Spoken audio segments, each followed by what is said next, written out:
The plains slept beneath a sky swollen with storm. Clouds moved like slow bruises over the land, heavy with the kind of rain that didn't fall easy. The wind came in long, hollow sighs, rolling across the grasslands and whispering through the bones of old fence posts, the only sound for miles. Every few heartbeats, lightning tore open the horizon, revealing the ghost of a world that used to live here, a half-collapsed barn, a wagon eaten by rust, and one small cabin still standing against the ache of time. It was the kind of place where silence grew thick enough to hear your own regrets. The last light of day drowned beneath the clouds, turning the sky the color of tarnished silver. Far off, a coyote howled, a lonely cry that seemed to echo through the ribs of the land itself. The prairie answered with nothing. Only wind. Only distance. Only the memory of what once was. Inside that cabin, a single lamp flickered behind a warped windowpane. It wasn't much, just a heartbeat of gold trembling against the storm, but out here, it meant someone still tried to keep the dark away. Rain began to fall, slow at first, then faster, hammering the roof like fingers tapping for mercy. The sound filled the emptiness, softening the sharp edges of silence but deepening the loneliness within it. A man sat by the fire, a broad shadow framed in orange light. His hat hung on a nail. His coat dripped near the door. His face, carved by years and weather, carried the stillness of someone who had forgotten how to speak to the world. The lines around his eyes were deep enough to hold memories. His hands, scarred and calloused, rested open on his knees, as if waiting for something that would never return. The fire cracked and spat, throwing little sparks that danced before dying. He watched them fade, one by one, like he'd been doing for years. Outside, thunder rolled low and long, shaking the ground. The storm crept closer, wrapping the cabin in its restless heart. The man didn't move. He'd lived through storms before, the kind that tore down homes, and the kind that tore down people. This one sounded like both. Then, faintly, through the wind and rain came a sound that didn't belong. A knock. It was soft at first, almost swallowed by the storm. Then again, louder this time. 3 times.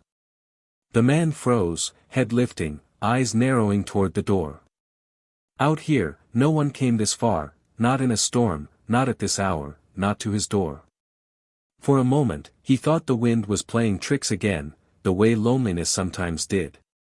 But then he heard it once more, a fist against wood, desperate and trembling. The firelight wavered. The storm howled louder. And the man, the one who hadn't opened his door for years, slowly stood up. He opened the door, and the wind shoved its way in first, wild, cold, and angry. Rain swept across the floorboards, carrying the smell of wet earth and lightning.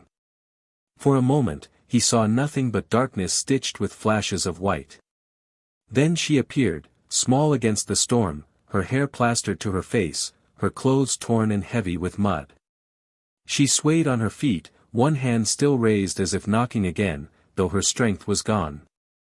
Her eyes met his for just a breath, wide, frightened, but not pleading.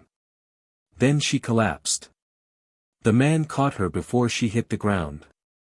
She was light in his arms, too light, like someone who hadn't eaten in days.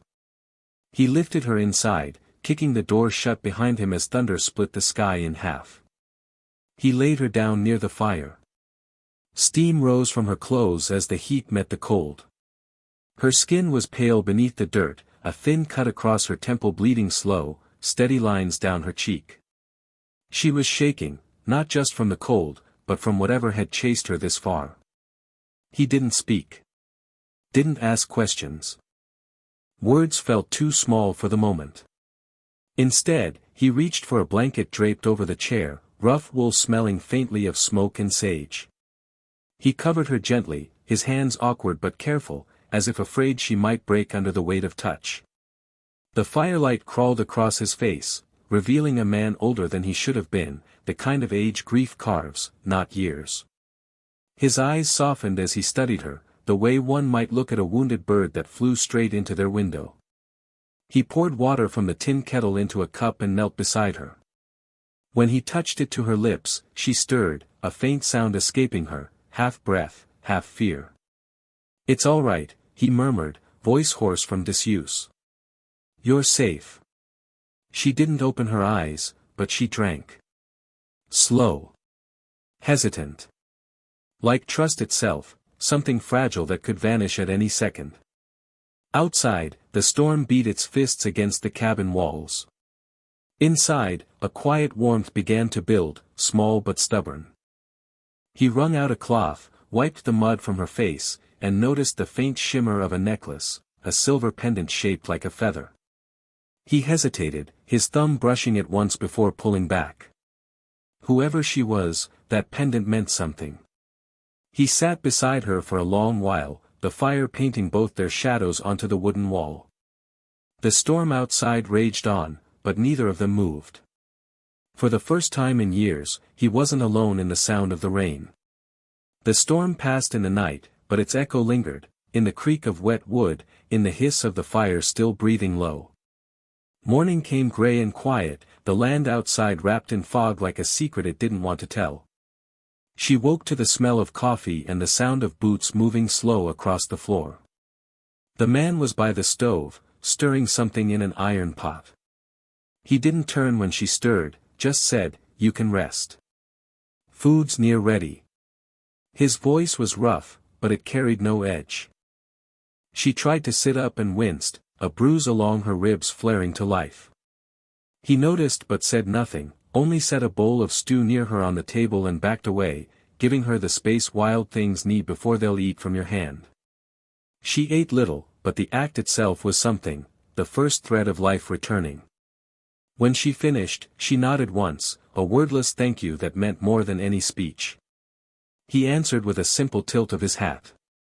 By evening, she was sitting by the fire, wrapped in that same smoke-scented blanket. He worked nearby, mending a broken chair leg, the scrape of knife against wood steady as a heartbeat. She watched in silence, the rhythmic motion calming, almost hypnotic. When he noticed her watching, he paused, held out the chair leg for her to sand smooth. For a long second, she hesitated, then reached out. Their hands brushed, her fingers were cold against his calloused skin. Neither spoke, but both felt the same quiet jolt, like the first light after a long storm.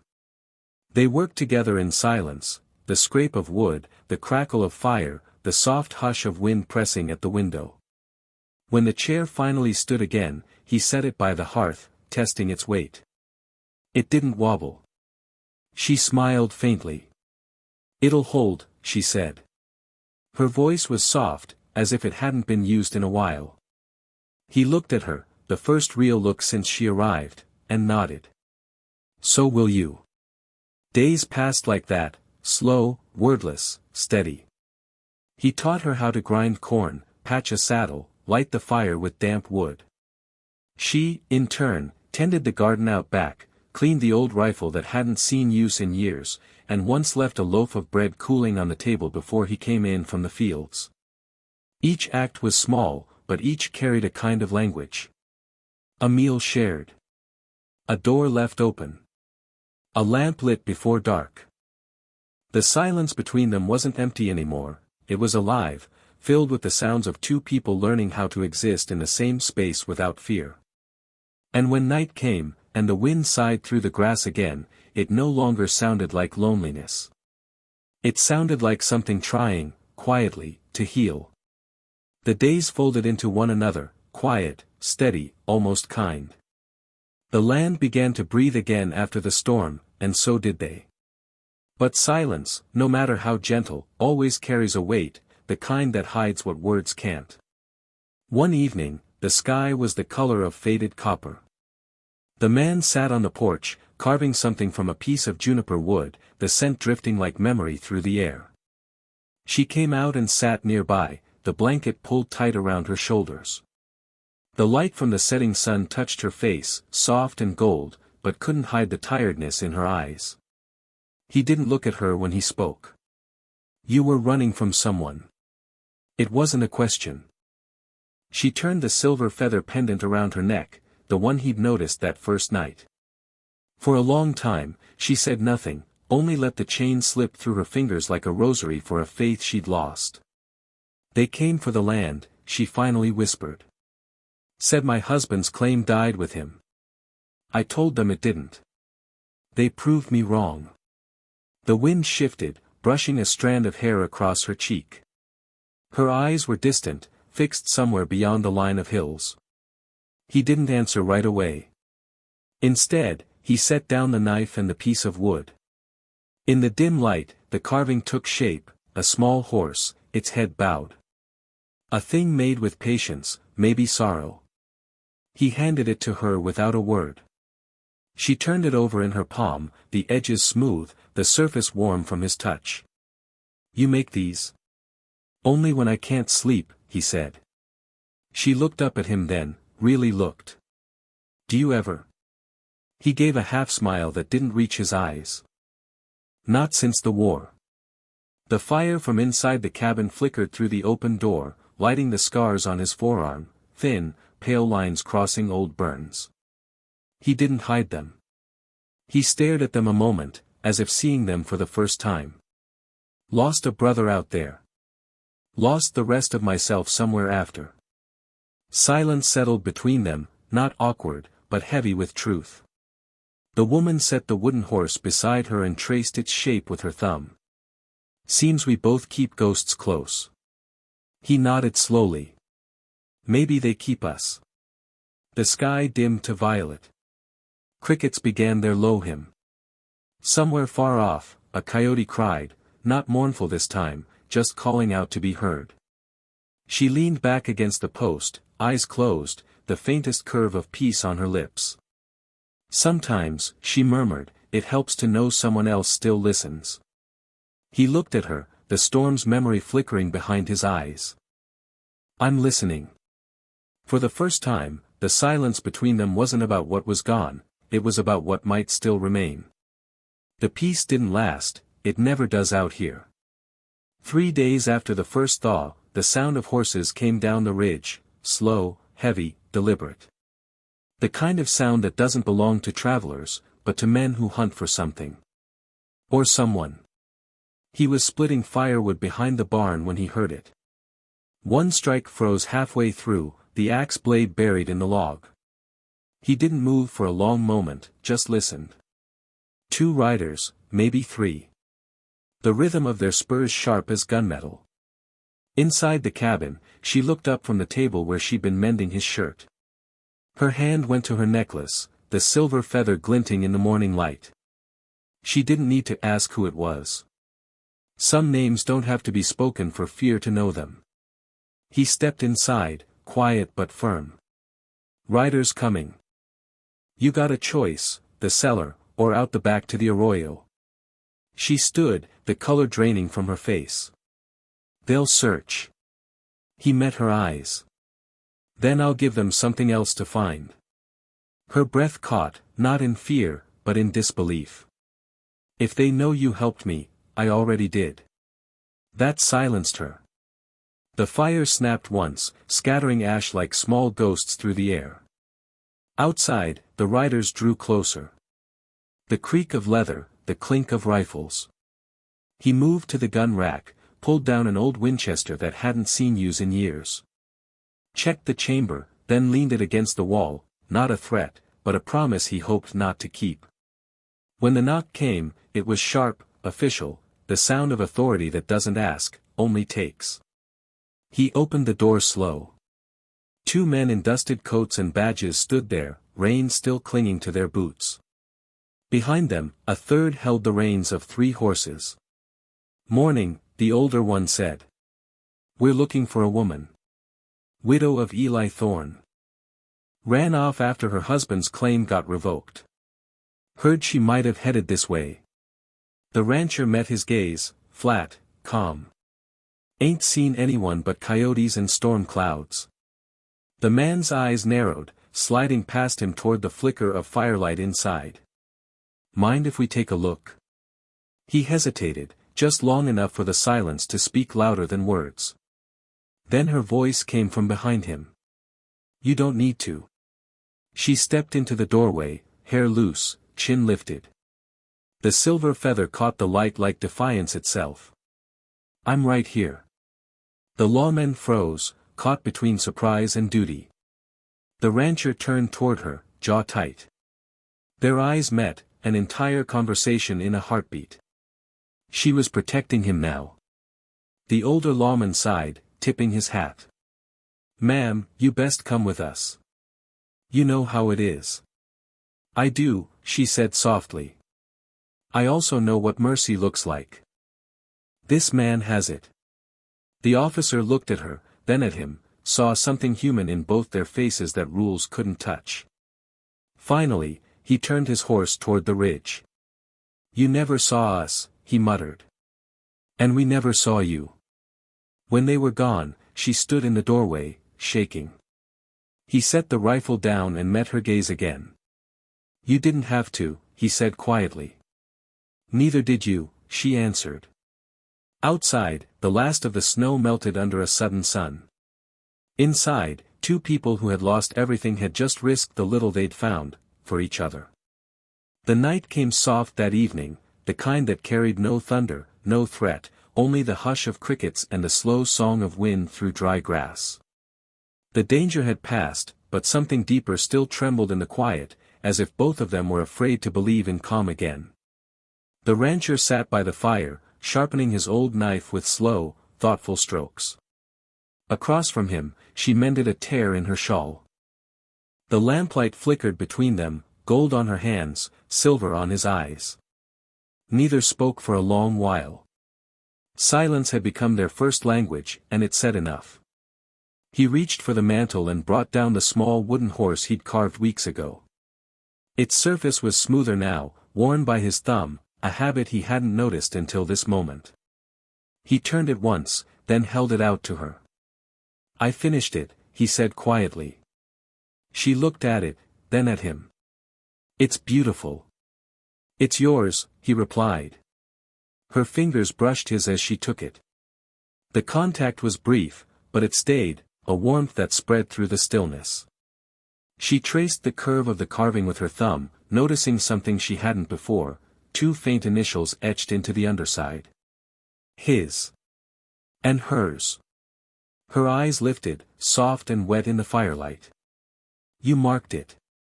He gave a small, almost embarrassed shrug. Didn't mean to. Just happened. The air between them thickened with all the words they hadn't dared to speak, grief, gratitude, fear, love, woven together like threads of the same cloth. She reached across the table and placed her hand over his. No hesitation this time.